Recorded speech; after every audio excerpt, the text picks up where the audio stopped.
કર્ણાટકના બેલાગવી જિલ્લાના કિટ્ટૂર ખાતે જ્વેલરી શોપમાંથી ચોરી કરી કારમાં ગુજરાત તરફ ભાગી રહેલી આંતરરાજ્ય ચોર ટોળકીના 3 શખ્સોને નેત્રંગ પોલીસે ફિલ્મી ઢબે પીછો કરીને ઝડપી પાડ્યા છે। દેડિયાપાડા તરફથી આવતી કારને અટકાવવા પોલીસે રસ્તો બ્લોક કરતા આરોપીઓ કાર મૂકીને જંગલ અને કરજણ નદીના પટમાં ફરાર થઈ ગયા હતા। પોલીસે સમગ્ર વિસ્તારને કોર્ડન કરી ડ્રોન કેમેરાની મદદથી સર્ચ ઓપરેશન હાથ ધરી 3 આરોપીઓને પકડી પાડ્યા હતા।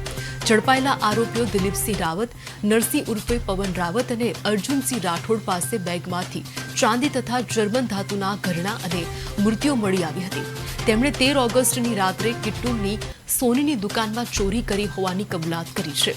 પોલીસે ₹4.38 લાખના ઘરેણાં, 5 લાખની કાર અને મોબાઈલ મળી કુલ 9.72 લાખનો મુદ્દામાલ કબજે કરી કાયદેસરની કાર્યવાહી હાથ ધરી છે। તો એવી રીતે આ ગુનાની તપાસ અમારે ચાલી રહી છે અને આમાં અમે આગળની કાર્યવાહી કરી રહ્યા છે। જે કંઈ અપડેટ આવશે તો તમે વધુમાં જણાવવામાં આવશે।